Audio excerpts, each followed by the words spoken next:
সন্তান যখন বাবার কাছে কোনো একটা জিনিস আবদার করে তখন আমি মনে করি বাবাদের প্রথম প্রায়োরিটি হয়ে যায় যেভাবেই হোক সন্তানের সেই আবদারটা বা ইচ্ছেটা পূরণ করা। আজকে কিয়ানের ক্ষেত্রেও সেটাই হয়েছে। কিয়ান বায়না ধরেছে ওয়াটারমেলন খাবে, আর মিস্টার সাহা খুঁজে খুঁজে খুঁজে খুঁজে ওয়াটারমেলন নিয়ে এসেছে। আর ওয়াটারমেলনের সঙ্গে নিয়ে এসেছে স্ট্রবেরিটা যেহেতু আমাদের এদিকে খুব একটা সবসময় পাওয়া যায় না, আজকে পেয়েছে তাই নিয়ে এসেছে। আর ওয়াটারমেলন আর স্ট্রবেরি পেয়ে কিয়ান তো ভীষণ খুশি।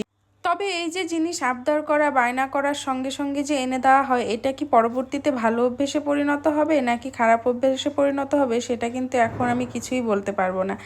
যাই হোক, আমি যখনই স্ট্রবেরি আমার হাতের সামনে পাই তখনই কিন্তু স্ট্রবেরির ছবি তুলে নিই, না হলে ভিডিও করে নিই। স্ট্রবেরি এমনই একটা ফল, দেখতে এতটাই সুন্দর যে ছবি না তুলে ভিডিও শ্যুট না করে আর থাকা যায় না। হ্যালো এভরিওয়ান, আমি রাজশ্রী চলে এলাম আবারও একটা নতুন ব্লগ নিয়ে। কেমন আছো তোমরা সবাই? আশা করি তোমরা সবাই ভালো আছো, আমিও ভালো আছি। আজকের দিনটা একটু ব্যস্ততার মাঝখান দিয়ে শুরু হলো।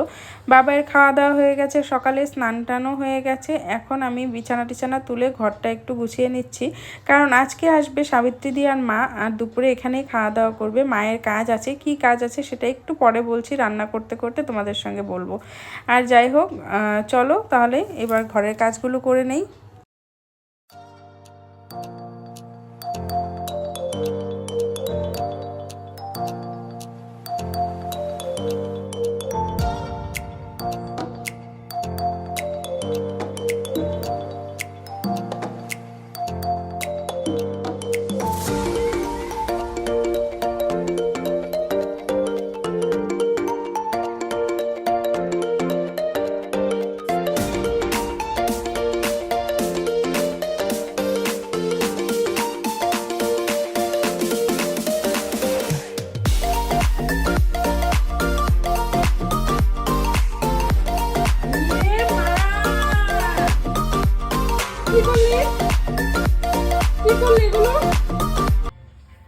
জল দিয়ে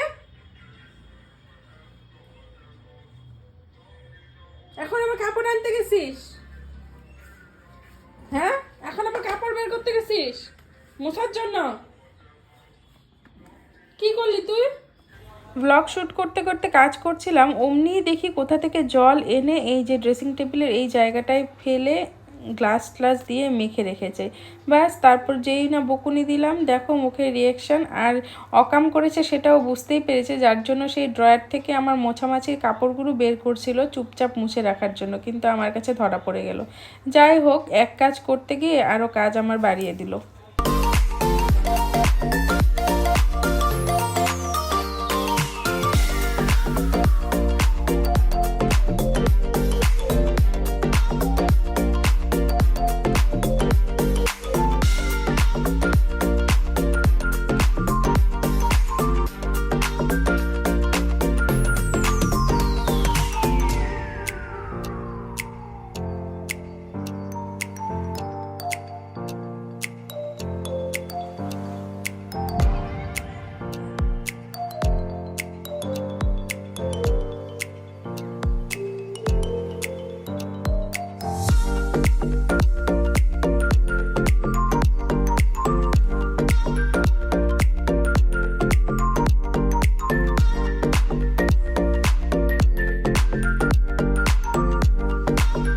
নাও, ঘরের কাজ মোটামুটি হয়ে গেল, এবার চলে এলাম রান্নাঘরে। এনেছে আজকে কুচো চিংড়িগুলো মা কেটে দিয়েছে, আর হবে লাউ ঘন্ট চিংড়ি মাছ দিয়ে, আর হবে চচ্চড়ি, আর এনেছে চিতল মাছ।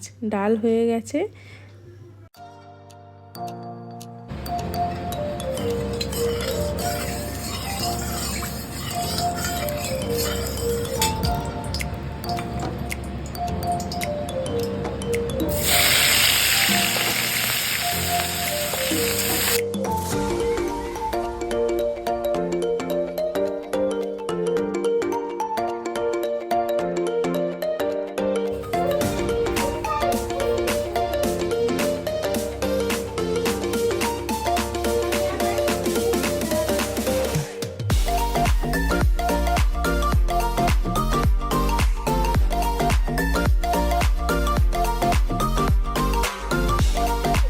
মাছ টাছ ধুয়ে দিল মা আমাকে, আর এদিকে মা এবার তরকারিগুলো কেটে দিচ্ছে।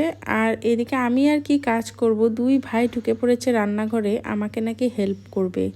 ভাবা যায় কিভাবে রান্না করি দেখো, মানে সারাক্ষণ আমার সঙ্গে থাকবে, একটু পর পর আসবে, তোমরা চোখে না দেখলে বিশ্বাসই করবে না যে আমি কিভাবে কাজ করি। মা আজকে আসছে, তার কারণ হচ্ছে আমার ছোট পিসির শ্বশুরমশাই গত হয়ে গেছে, তাই ওনার কাজের জন্যে বাপের বাড়ির তরফ থেকে পিসির বাড়িতে কিছু জামা কাপড় কি নিয়মের জিনিস পাঠাতে হবে, তাই সেসব কেনাকাটা করতে আসবে বরপেটা রোডে। আর সঙ্গে একটা অনুষ্ঠান হবে আমার বাপের বাড়িতে, যে অনুষ্ঠানটার ব্যাপারে আমার গুরুদেব আসবে আজকে বিকেলে। তো গুরুদেবের সঙ্গে একটা আলাপ করবে মা, হয়তো অনুষ্ঠানটা গুরুদেবের দ্বারাই হবে। তো এই নিয়েই একটু আলাপ করতে, একটা মিটিংয়ের মতো করতেই আজকে মার আসা। তো রান্নাবান্না কমপ্লিট, দেখতেই পাচ্ছ, বেগুন ভাজা, পটল ভাজা, ডাল, লাউ ঘন্ট, চচ্চড়ি আর চিতল মাছ দিয়ে আলু ফুলকপি দিয়ে ঝোল, আর সব কিছু গুছিয়ে বেড়ে রেখেছি। বাস এবার এলে খাওয়া দাওয়া শুরু হবে। আমি এবার স্নান করে আসি। মা এসে গেছে, স্নান হয়ে গেছে আমার। আর এসে দেখি যে দেখো দুই ভাই উকি দিচ্ছে মায়ের হাতের প্যাকেটটা দেখে, মা কি এনেছে। অর্পিতের তো এক্সাম শেষ, তো অর্পিত এখন উপরেই বেশিরভাগ সময় থাকে। আর তারপর মা অর্পিতের জন্য কি এনেছে অর্পিতকে দিল, আর কিয়ানের জন্য কি এনেছে দেখতেই পারছো তোমরা।